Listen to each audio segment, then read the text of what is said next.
रैकवाड़ sir की class में आपका स्वागत है। आज के इस वीडियो में हम जानेंगे फंक्शंस ऑफ नाउन, नाउन के कार्य। किसी भी वाक्य में नाउन क्या कार्य करता है, इसके बारे में हम आज जानने वाले हैं। पहले हम देखते हैं नाउन की डेफिनेशन क्या है। Noun is the name of any person, place और थिंग। नाउन किसी व्यक्ति, वस्तु या स्थान का नाम होता है। जैसे कि मोहन, सोहन, राम, ये व्यक्तियों के नाम हैं। राजमहल, कुतुब मीनार, ये वस्तुओं, ये इमारतों के नाम हैं। सागर, भोपाल, रतलाम, ये शहरों के नाम हैं। Kamayani express, Utkal express, Kshipra express, ये ट्रेनों के नाम हैं। कुरान, बाइबिल, गुरु ग्रंथ साहिब, ये धार्मिक ग्रंथों के नाम हैं। Bus stand, railway station, airport, ये bus stand, railway station, airport इनके नाम हैं। तो नाम को हम नाउन कहते हैं। तो यहाँ पर हमने व्यक्तियों के नाम देखे, इमारतों के नाम देखे, शहरों के नाम देखे, ट्रेनों के नाम देखे, कुरानों, धार्मिक ग्रंथों के और स्थानों के। तो ये सभी क्या थे? नाम है। नाम ही नाउन है। हम देखेंगे टाइप्स ऑफ नाउन। नाउन के कितने प्रकार हैं। पहला है प्रॉपर नाउन, व्यक्तिवाचक संज्ञा, ऐसी नाउन जो व्यक्तियों के बारे में बताए। कॉमन नाउन, एक ही प्रकार की नाउन के लिए उपयोग आने वाली नाउन को हम कॉमन नाउन कहते हैं। जैसे मोहन, मोहन के लिए बॉय आ जाएगा, बॉय किसी भी लड़की के लिए आएगा। सीता, सीता के लिए गर्ल आएगा, गर्ल किसी भी लड़की के लिए आएगा, चाहे वो सीता हो, गीता हो, राधा हो। कलेक्टिव नाउन, कलेक्टिव नाउन का मतलब होता है समूहवाचक संज्ञा। जैसे हमने कहा क्लास, क्लास कक्षा का समूह है। आर्मी, आर्मी यानी सैनिकों का समूह है। बंचवान, गुच्छा, इसमें बहुत सारी वस्तुएं, या आम का गुच्छा है, चाबियों का गुच्छा है। नेक्स्ट है मटेरियल नाउन। मटेरियल नाउन माने पदार्थवाचक संज्ञा। जितने भी पदार्थ हैं, शुगर है, मिल्क है, ऑयल है, ये सभी, गोल्ड, सिल्वर, ये सभी मटेरियल नाउन के अंतर्गत आए। एब्स्ट्रैक्ट नाउन माने होता है भाववाचक संज्ञा। भाववाचक संज्ञा हमारे अंदर की क्वालिटी, दशा, गुण वगैरह बताते हैं, जैसे ऑनेस्टी, ब्रेवरी आदि। अब हम देखेंगे फंक्शंस ऑफ नाउन, नाउन के कार्य। यहाँ पर केवल मुख्य कार्य लिखे हैं। फर्स्ट है सब्जेक्ट ऑफ द वर्ब, क्रिया के कर्ता के रूप में। ऑब्जेक्ट ऑफ द वर्ब, क्रिया के कर्म के रूप में। Complement of an incomplete verb, अपूर्ण क्रिया के पूरक के रूप में। Object of a preposition, preposition के ऑब्जेक्ट के रूप में। संबंध सूचक अवयव के ऑब्जेक्ट के रूप में। केस एन अपोजिशन, APPOSO नहीं है जी, ए। केस एन अपोजिशन, समानाधिकरण के रूप में। तो यहाँ पर 5 नाउन के कार्य दिए गए हैं। इन कार्यों को हम आगे विस्तृत देखते हैं। सबसे पहला है subject of the verb. Noun किसी भी सब्जेक्ट का, किसी भी वर्ब का सब्जेक्ट होती है। जैसे मोहन कम्स हियर, मोहन यहाँ आता है। इस वाक्य में जो मोहन है वो सब्जेक्ट है और ये नाउन है, इसलिए सब्जेक्ट का काम कर रहा है। Sohan works in this factory, Sohan इस फैक्ट्री में काम करता है। इसमें जो सोहन है वो वर्ब का सब्जेक्ट है। राकेश लिव्स इन दमोह, राकेश दमोह में रहता है। इसमें जो राकेश है वो इस वाक्य का सब्जेक्ट है। सीता सिंग्स ए स्वीट सॉन्ग, सीता एक मधुर गीत गाती है। इसमें जो सीता है वो सब्जेक्ट है, अतः सब्जेक्ट का काम। राम किल्ड रावण, राम ने रावण को मारा। इसमें जो राम है वो वर्ब का सब्जेक्ट है। मिस्टर दास टीच अस इंग्लिश, श्रीमान दास हमें इंग्लिश पढ़ाते हैं। इसमें जो मिस्टर दास है वो वाक्य का सब्जेक्ट है, अर्थात सब्जेक्ट ऑफ द वर्ब है। दूसरा है सब्जेक्ट कॉम्प्लीमेंट। अभी हमने देखा है नाउन का काम सब्जेक्ट के रूप में करती है नाउन। अब हम देखेंगे सब्जेक्ट कॉम्प्लीमेंट का भी नाउन काम करती है। पहले कॉम्प्लीमेंट देखेंगे। कॉम्प्लीमेंट का मतलब होता है, जैसे ये एक सेंटेंस है, Mohan is a student, Mohan एक विद्यार्थी है। मोहन क्या है? स्टूडेंट है। तो स्टूडेंट कौन है? मोहन है। तो मोहन और स्टूडेंट दोनों एक ही है। तो ये इसके एक दूसरे के, ये सब्जेक्ट के लिए आया तो सब्जेक्ट का कॉम्प्लीमेंट होगा। यदि हम ए स्टूडेंट को हटा देते हैं तो मोहन का, मोहन इज कोई मतलब नहीं होगा, इसलिए ये जरूरी होगा ना, कॉम्प्लीमेंट का काम कर रहा है। और चूँकि ये सब्जेक्ट के कॉम्प्लीमेंट का, सब्जेक्ट के लिए आया, इसलिए ये सब्जेक्ट कॉम्प्लीमेंट है। मिस्टर दास है ये टीचर, श्रीमान दास एक शिक्षक हैं। मिस्टर दास को क्या है? टीचर है। टीचर कौन है? मिस्टर दास है। इसलिए दोनों एक ही हैं। चूँकि मिस्टर दास सब्जेक्ट है, इसलिए सब्जेक्ट का ये कॉम्प्लीमेंट है। Mrs Verma was a house wife, श्रीमान वर्मा एक हाउस वाइफ थी। मिसेस वर्मा और क्या है? ए हाउस वाइफ है। हाउस वाइफ कौन है? मिसेस वर्मा है। तो मिसेस वर्मा और हाउस वाइफ दोनों एक ही हैं, इसलिए यहाँ पर ये सब्जेक्ट कॉम्प्लीमेंट का काम कर रहा है। A house wife. Mohan is a poor man. Mohan एक गरीब आदमी है। ये पुअर मैन कौन है? मोहन क्या है? एक पुअर मैन है। दोनों एक ही हैं, इसलिए ये एक दूसरे के पूरक हैं। चूँकि मोहन सब्जेक्ट है और सब्जेक्ट का जो पूरक है, इसलिए सब्जेक्ट कॉम्प्लीमेंट होगा। Rakesh is the captain of my team. Rakesh मेरी टीम का कप्तान है। Rakesh is the captain. Rakesh क्या है? कप्तान है। कप्तान कौन है? राकेश है। राकेश और कैप्टन दोनों एक ही है, इसलिए सब्जेक्ट कॉम्प्लीमेंट है। Rakesh was the coach of my football team. Rakesh मेरी फुटबॉल टीम का कोच था। इसमें देखिए राकेश क्या है? कोच है। कोच कौन है? राकेश है। राकेश और कोच क्या है? दोनों एक ही हैं। राकेश क्या है? इसमें सब्जेक्ट है, इसलिए जो कोच होगा वो इस राकेश का कॉम्प्लीमेंट होगा, है ना, सब्जेक्ट का कॉम्प्लीमेंट। सब्जेक्ट कॉम्प्लीमेंट आप समझ गए। हम देखेंगे ऑब्जेक्ट ऑफ दी वर्ब। अब आप वर्ब के क्रिया के ऑब्जेक्ट के रूप में पहले हम देख लेते हैं। कोई भी वर्ब है उसमें ऑब्जेक्ट कितने होती? ऑब्जेक्ट 2 हैं। जैसे ही टीच मी इंग्लिश, इस बात में हम देख रहे हैं मी जो रेड से लिखा है और इंग्लिश, ये दो ऑब्जेक्ट है। मी व्यक्ति का नाम है, इंग्लिश वस्तु का नाम है।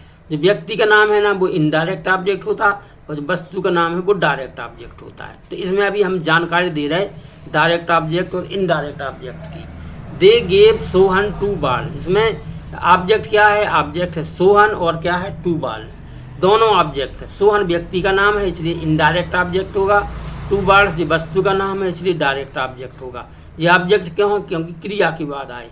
क्रिया के जो पहले आता है वो सब्जेक्ट होता, क्रिया के जो बाद आता है वो ऑब्जेक्ट होता। सी Saint the boys 2 boxes.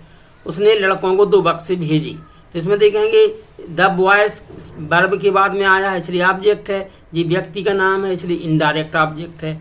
2 boxes ये वस्तु का नाम है इसलिए डायरेक्ट ऑब्जेक्ट है। They teach the students physics. इसमें जो द स्टूडेंट है ये नाउन है, ये क्रिया के बाद में आई है इसलिए इसका ऑब्जेक्ट है। चूँकि ये व्यक्ति का नाम है इसलिए ये इनडायरेक्ट ऑब्जेक्ट है। फिजिक्स वस्तु का नाम है इसलिए ये डायरेक्ट ऑब्जेक्ट है। सी gave her mother a box. उसने अपनी माँ को एक बक्सा दिया। इसमें जो हर मदर है जो वर्ब के बाद में आया है इसलिए ऑब्जेक्ट है। व्यक्ति का नाम है इसलिए इनडायरेक्ट ऑब्जेक्ट है। बॉक्स भी वर्ब के बाद है जो वस्तु का नाम है इसलिए ये डायरेक्ट ऑब्जेक्ट है। You gave Rakesh a book. इसमें ध्यान देंगे यू सब्जेक्ट है, गेव है वर्ब, राकेश क्रिया के बाद में आया इसलिए ऑब्जेक्ट होगा। ए बुक भी क्रिया के बाद है इसलिए ये भी ऑब्जेक्ट है। राकेश व्यक्ति का नाम है इसलिए इनडायरेक्ट ऑब्जेक्ट है और ए बुक वस्तु का नाम है इसलिए डायरेक्ट ऑब्जेक्ट है। तो यहाँ पर हमने देखा है कोई सेंटेंस उसमें 2 ऑब्जेक्ट हो सकते हैं, एक इनडायरेक्ट ऑब्जेक्ट और दूसरा डायरेक्ट ऑब्जेक्ट। इनडायरेक्ट ऑब्जेक्ट माने व्यक्ति का नाम, डायरेक्ट ऑब्जेक्ट माने वस्तु का नाम। तो हम यहाँ पर अभी ये जान गए हैं कि ऑब्जेक्ट कितने हैं। ऑब्जेक्ट हैं 2, इनडायरेक्ट ऑब्जेक्ट यानी व्यक्ति का नाम, डायरेक्ट ऑब्जेक्ट यानी वस्तु का नाम। हम देखेंगे जो वर्ब नाउन है उसका फंक्शन पहला के इसका indirect object of the verb, यानी जो नाउन है वह किसी भी क्रिया का इनडायरेक्ट ऑब्जेक्ट हो सकती है। आई नो मोहन, मैं मोहन को जानता हूँ। मोहन क्या है? नाउन है। मोहन कहाँ आई है? नो क्रिया के बाद, इसलिए ये ऑब्जेक्ट हो गया होगा इसका। चूँकि मोहन व्यक्ति का नाम है इसलिए इनडायरेक्ट ऑब्जेक्ट है, अर्थात नाउन ने यहाँ पर इनडायरेक्ट ऑब्जेक्ट का काम किया है। They called Sohan. कॉल्ड क्या है? व्यक्ति का नाम है इसलिए इनडायरेक्ट ऑब्जेक्ट है क्योंकि कॉल क्रिया के बाद में आया है, अर्थात नाउन का यहाँ पर कौन सा फंक्शन है? इनडायरेक्ट ऑब्जेक्ट के रूप में। सी टाट राकेश। उसने राकेश को पढ़ाया। इसमें जो सी सब्जेक्ट है, टाट है वर्ब और राकेश है ऑब्जेक्ट। राकेश है वो व्यक्ति का नाम है इसलिए कौन सा ऑब्जेक्ट होगा? Indirect object. चूँकि क्रिया के बाद है इसलिए ऑब्जेक्ट है, अर्थात जिस यहाँ पर ये राकेश जो नाउन है उसने इनडायरेक्ट ऑब्जेक्ट का काम किया है। They sent Sohan. उन्होंने सोहन को भेजा। जो सोहन है वो व्यक्ति का नाम है इसलिए इनडायरेक्ट ऑब्जेक्ट है। ऑब्जेक्ट क्यों है? क्योंकि क्रिया के बाद में आया है। तो यहाँ पर जो सोहन है उसने इनडायरेक्ट ऑब्जेक्ट का काम किया। सी टीच मदन। वह मदन को पढ़ाती है। इसमें जो मदन है वो नाम है किसी का इसलिए इनडायरेक्ट है, इनडायरेक्ट ऑब्जेक्ट है। जो क्रिया के बाद है इसलिए ऑब्जेक्ट है। यू हेल्प्ड हरी। तुमने हरी की मदद की। जो यू सब्जेक्ट है, हेल्प्ड वर्ब है, हरी चूँकि वर्ब के बाद में आया है इसलिए ऑब्जेक्ट है। हरी चूँकि व्यक्ति का नाम है इसलिए इनडायरेक्ट ऑब्जेक्ट है, अर्थात यहाँ पर जो नाउन है हरी उसने इनडायरेक्ट ऑब्जेक्ट के रूप में काम किया है, हेल्प वर्ब की। अब हम देखेंगे direct object of the verb. कोई भी नाउन है वह किसी भी क्रिया के डायरेक्ट ऑब्जेक्ट के रूप में भी आ सकती है। आई बाई या बुक। मैं एक पुस्तक खरीदता हूँ। इसमें जो आई सब्जेक्ट है, बाई है वर्ब है और ए बुक है ऑब्जेक्ट। क्योंकि ये बाई के बाद में है इसलिए ऑब्जेक्ट है, और बुक है वस्तु का नाम इसलिए डायरेक्ट ऑब्जेक्ट है। तो यहाँ पर जो बुक है उसने डायरेक्ट ऑब्जेक्ट का काम किया है। सी रीड्स इंग्लिश, वह अंग्रेजी पढ़ती है। इसमें जो सी सब्जेक्ट है, रीड है वर्ब और इंग्लिश है ऑब्जेक्ट। आप चूँकि वर्ब के बाद है इसलिए ऑब्जेक्ट है। इंग्लिश जो है वस्तु का नाम है इसलिए डायरेक्ट ऑब्जेक्ट है, अर्थात इंग्लिश ने यहाँ पर वर्ब के डायरेक्ट ऑब्जेक्ट के रूप में काम किया है। मोहन कैट्स अ बॉल, यहाँ पर मोहन सब्जेक्ट है, कैट्स वर्ब है और ए बॉल है ऑब्जेक्ट। ए बॉल ऑब्जेक्ट क्यों है? क्योंकि वर्ब के बाद में आया है। अब चूँकि बाल है वस्तु का नाम होता है डायरेक्ट ऑब्जेक्ट, अर्थात जो बाल है उसने वर्ब की जो कैच है उसकी डायरेक्ट ऑब्जेक्ट के रूप में काम किया है। दे टीच संस्कृत, वे संस्कृत पढ़ाते हैं। दे सब्जेक्ट है, टीच वर्ब है और संस्कृत है ऑब्जेक्ट। संस्कृत ऑब्जेक्ट क्यों है? क्योंकि वर्ब के बाद आया है। संस्कृत जो कि वस्तु का नाम है इसलिए डायरेक्ट ऑब्जेक्ट है। वर्ब क्या है? टीच वर्ब का डायरेक्ट ऑब्जेक्ट है, अर्थात जो नाउन है वह डायरेक्ट ऑब्जेक्ट के रूप में काम करती है। सी कैरीज टेबल, टेबल्स वह टेबल ले जाती है। टेबल्स क्या है? ऑब्जेक्ट है। किसके बाद आया? वर्ब के बाद, इसलिए ऑब्जेक्ट है। जो कि टेबल वस्तु का नाम है इसलिए ये डायरेक्ट ऑब्जेक्ट है। यू ब्रिंग ट्वाइस, इसमें जो यू सब्जेक्ट है, ब्रिंग है वर्ब और ट्वाइस है ऑब्जेक्ट। चूँकि ट्वाई ऑब्जेक्ट क्यों है? क्योंकि क्रिया के बाद में आया।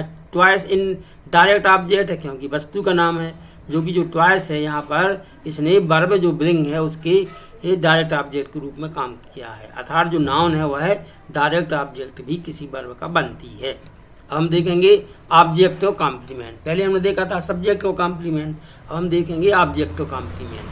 Mohan named his son Rakesh, Mohan ने अपने पुत्र का नाम राकेश रखा। अब देखेंगे यहाँ पर Mohan named his son Rakesh, his son he और राकेश दोनों एक ही हैं। क्योंकि हिज सन ऑब्जेक्ट है और राकेश उसी के बारे में बताता है, इसलिए ये राकेश है जो हिज सन का कॉम्प्लीमेंट होगा, अर्थात यहाँ पर जो राकेश है वह ऑब्जेक्ट और कॉम्प्लीमेंट का काम कर रहा है। हिज सन ऑब्जेक्ट क्यों है? क्योंकि नेम क्रिया के बाद में आया है। Mister Das made Rakesh captain of the class, श्रीमान दास ने राकेश को कक्षा का कप्तान बनाया। यहाँ पर ध्यान देंगे जो राकेश है वो मेड क्रिया का ऑब्जेक्ट है और कैप्टन क्या है?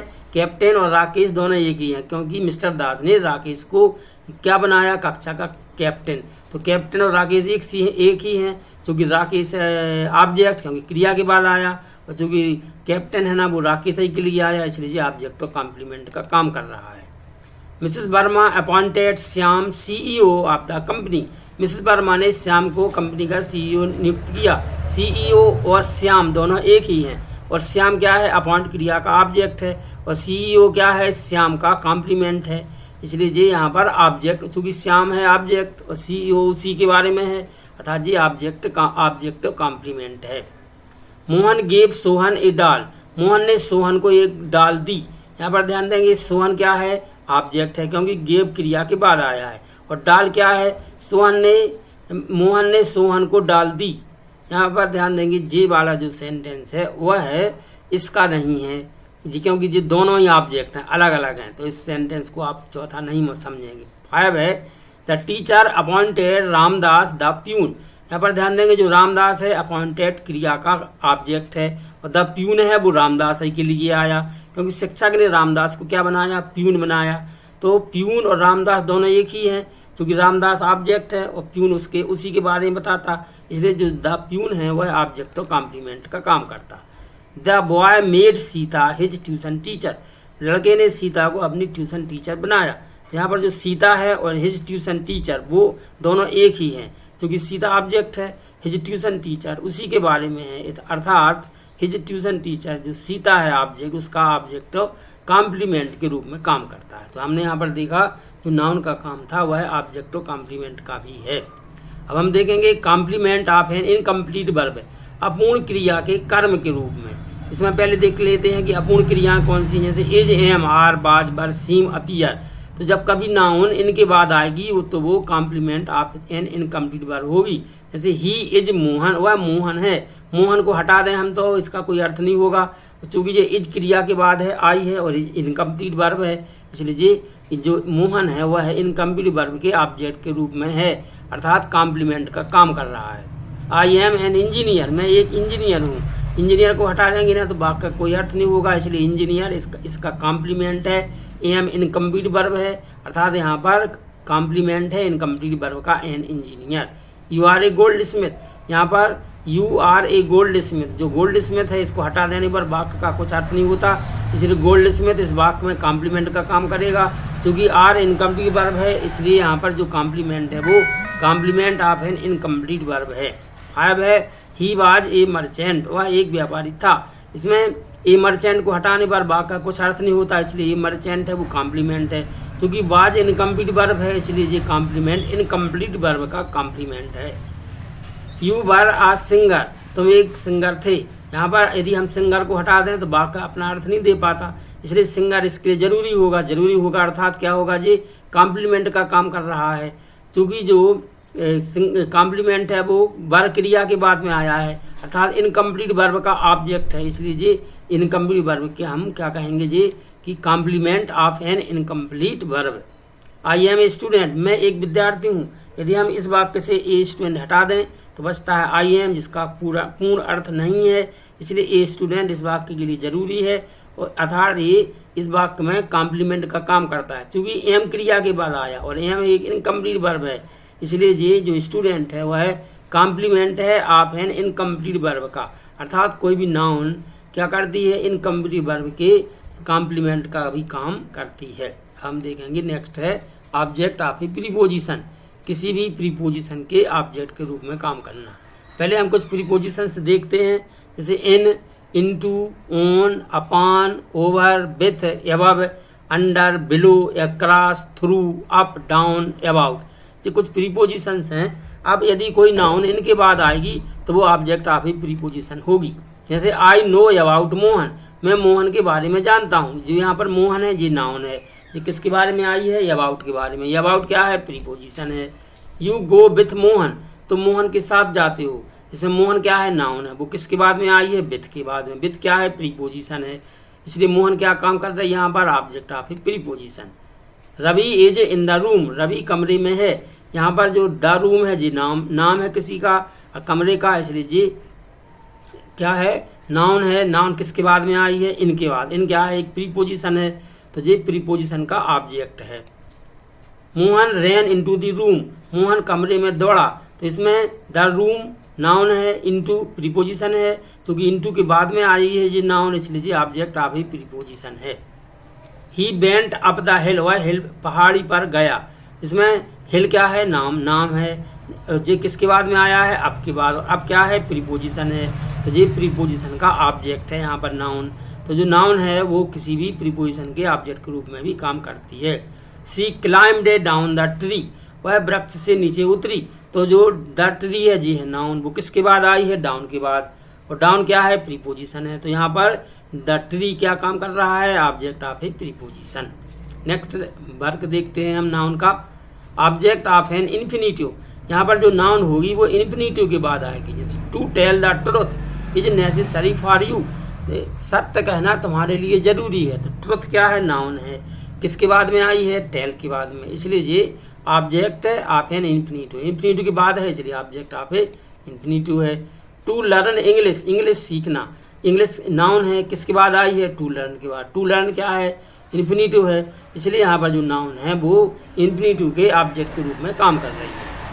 नेक्स्ट है to buy grammar books is good for examination. यहाँ पर देखेंगे ग्रामर क्या है, ग्रामर बुक्स ये नाउन है और किसके बाद में आई है, जी बाय के बाद में। टू बाय क्या है, इन्फिनिटिव है, इसलिए ये ऑब्जेक्ट ऑफ ए इन्फिनिटिव है। टू कॉल द डॉक्टर, इसमें द डॉक्टर है जी नाउन है, किसके बाद में है, टू कॉल के बाद। टू कॉल क्या है, इन्फिनिटिव है, इसलिए जो द डॉक्टर है वह ऑब्जेक्ट ऑफ एन इन्फिनिटिव है। To watch movies is not a good habit, इससे मूवीज ये नाम है और नाम किसके बाद में आया है, टू वॉच के बाद। टू वॉच क्या है, इन्फिनिटिव है, इसलिए मूवीज क्या हो जाएगा, इन्फिनिटिव का ऑब्जेक्ट होगा। To tell a lie is a bad habit, इसमें ध्यान देंगे ए लाई ये नाउन है, किसके बाद में है, टू टेल के बाद। टू टेल क्या है, एक इन्फिनिटिव है, इसलिए ये ए लाई क्या हो जाएगा, इन्फिनिटिव का ऑब्जेक्ट होगा। अब हम देखेंगे ऑब्जेक्ट ऑफ ए जीरंड। अभी हमने देखा था कि ऑब्जेक्ट ऑफ इन्फिनिटिव का मतलब इन्फिनिटिव के बाद नाउन आती थी, अब जीरंड के बाद नाउन। जैसे टेलिंग द ट्रुथ, सत्य कहना, इज नेसेसरी फॉर यू, जो ट्रुथ है वो किसके बाद में आया है, टेलिंग के बाद। टेलिंग क्या है, जीरंड है, इसलिए जीरंड का ऑब्जेक्ट है। Learning English is beneficial to you. इसमें ध्यान देंगे जो इंग्लिश है नाम अर्थात नाउन है, किसके बाद है, लर्निंग के बाद, इसलिए G object of A gerund है। बाइंग ग्रामर बुक्स, यहाँ पर ध्यान देंगे ग्रामर बुक्स जो नाउन है किसके बाद में है, बाइंग के बाद, इसलिए G object of A gerund है। Calling the doctor, the doctor किसके बाद में है, कॉलिंग के बाद, कॉलिंग एक जीरंड है, इसलिए G object of A gerund है। Watching movies is not a good habit, इसमें ध्यान दें कि मूवीज एक नाउन है, किसके बाद में है, वाचिंग के बाद, वाचिंग एक जीरंड है, इसलिए ये मूवीज जो है जीरंड का के बाद में आई है अर्थात इसका ऑब्जेक्ट है। Telling a lie is a bad habit, इसमें ए लाई नाउन है वो किसके बाद में है, टेलिंग के बाद, टेलिंग एक जीरंड है, क्योंकि ए लाई जीरंड के बाद में आया है अर्थात जी इसका ऑब्जेक्ट होगा। तो हमने क्या मालूम कर लिया यहाँ पर कि कोई भी नाउन जीरंड का ऑब्जेक्ट का काम भी करती है। अब हम देखेंगे as an adjective or modifier of a noun यानी कंपाउंड नाउन। कभी कभी क्या होता है दो नाउन एक साथ आती हैं तो वो पहली वाली नाउन है वो दूसरी नाउन का या तो एडजेक्टिव का काम करने लगती है या उस नाउन की विशेषता मॉडिफाई करने लगती है उसमें। जैसे टूथपेस्ट, टूथ भी एक नाउन है और पेस्ट भी नाउन है, तो टूथपेस्ट एक शब्द बन गया जी कंपाउंड नाउन बनी, इसलिए ये टूथ है जो जे पेस्ट के लिए क्या हो जाएगा एक एडजेक्टिव के रूप में काम कर रहा था, इसके मॉडिफायर के रूप में काम कर रहा है टूथपेस्ट। नेक्स्ट है बाल पेपर, पेपर भी नाउन है बाल भी नाउन है, दोनों नाउन है जो दोनों को मिला करके एक नया शब्द बन गया बाल पेपर। चूँकि बाल जो है ना ये पेपर के लिए एक एडजेक्टिव का काम करेगा अर्थात पेपर का एक मॉडिफायर हो जाएगा, इसलिए यहाँ पर ये नाउन का एक एडजेक्टिव के रूप में काम या मॉडिफायर के रूप में काम है। Mountain sheep is coming, mountain sheep, sheep भी नाउन है माउंटेन भी नाउन है, शीप माने भीड़ माउंटेन माने पहाड़, और चूँकि जो माउंटेन शीप माने माउंटेन पर रहने वाली भीड़ है इसलिए ये क्या हो जाएगा जी दोनों नाउन है तो कंपाउंड नाउन होंगी जी, और जो माउंटेन है इस शीप के लिए एक एडजेक्टिव का काम करेगा अर्थात एक मॉडिफायर का काम करेगा। Fish tank is full of water, fish भी नाउन है टैंक भी नाउन है, क्योंकि फिश टैंक क्या होगा मछलियाँ वाला टैंक, इसलिए जो फिश है जो इसमें टैंक के लिए एक एडजेक्टिव का काम करेगा या मॉडिफायर का काम करेगा। अर्थात हम क्या देख रहे हैं कि जो नाउन है जो वो दूसरी नाउन की एक एडजेक्टिव का या उसके मॉडिफायर के रूप में भी काम करती है। टी पार्ट, टी भी नाउन है पार्ट भी नाउन है तो बन गया टी पार्ट, तो जो टी है वो एक एडजेक्टिव के रूप में काम करेगा पार्ट के या एक मॉडिफायर के रूप में भी, यहाँ पर एक नाउन दूसरी नाउन के एडजेक्टिव के रूप में काम कर रही है या उसके मॉडिफायर के रूप में भी काम कर रही है। Boy friend is going, boy भी नाउन फ्रेंड भी नाउन, तो एक नया शब्द बन गया बॉय फ्रेंड।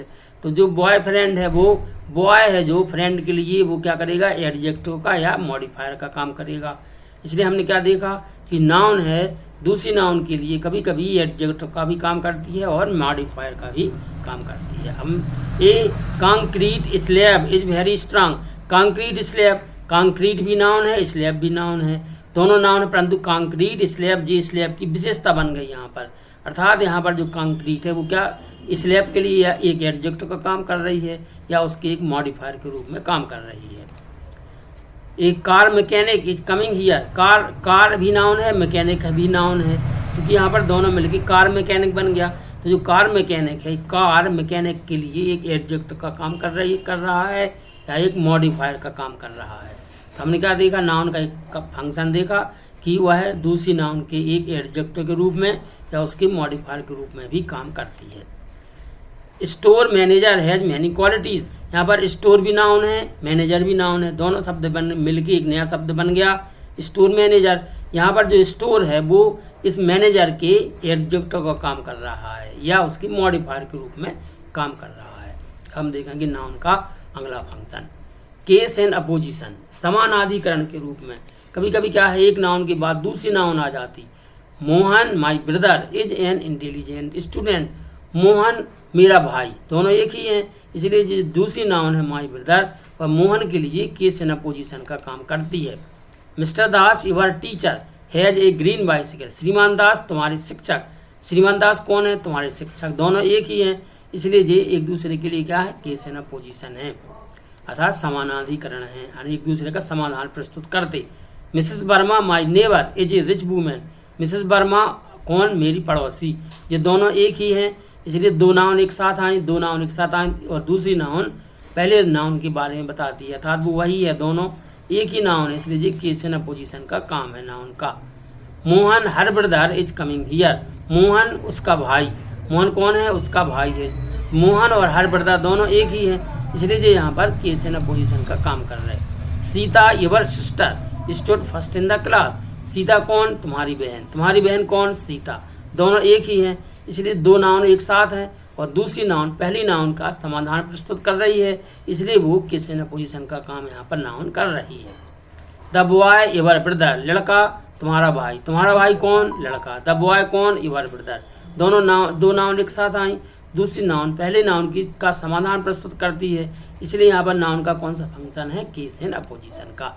अब हम देखेंगे नाउन एज डायरेक्ट एड्रेस, संबोधन के रूप में भी हम नाउन का प्रयोग देखेंगे। मोहन कम हियर, मोहन यहाँ आओ, मोहन एक नाउन है, यहाँ पर मोहन को संबोधित किया गया है, मोहन यहाँ आइए। क्लास सिट डाउन, कक्षा बैठ जाइए, क्लास एक नाउन है, उसको संबोधन किया गया है। नेक्स्ट है mister Sharma get out from here, mister Sharma यहाँ से चले जाइए, तो यहाँ पर मिस्टर शर्मा को संबोधित किया गया है, अर्थात नाउन कौन सा फंक्शन करती है, कभी कभी डायरेक्ट एड्रेस का भी अर्थात संबोधन का भी काम करती है। Mohan don't make a noise here, Mohan यहाँ शोरगुल मत करो, यहाँ पर जो मोहन है वो संबोधन के रूप में, मोहन चूंकि एक नाउन है यहाँ पर उसको संबोधित करके कहा गया है कि यहाँ पर शोरगुल मत कीजिए। Next students listen to your teachers, विद्यार्थियों अपने शिक्षकों को सुनो, तो यहाँ जो स्टूडेंट है इनको संबोधित करते हुए कहा गया है, इसलिए यहाँ पर नाउन कैसा काम कर रही है, डायरेक्ट एड्रेस के रूप में। Dear friend help me in this crucial time, प्रिय मित्र मेरा इस कठिन समय में मेरी मदद कीजिए, यहाँ पर किसको संबोधित करके कहा गया है, डियर फ्रेंड, इसलिए जो नाउन है डियर फ्रेंड ये नाउन एज डायरेक्ट एड्रेस है। अब आप सभी ने वीडियो देखा, वीडियो देखने के लिए बहुत बहुत धन्यवाद।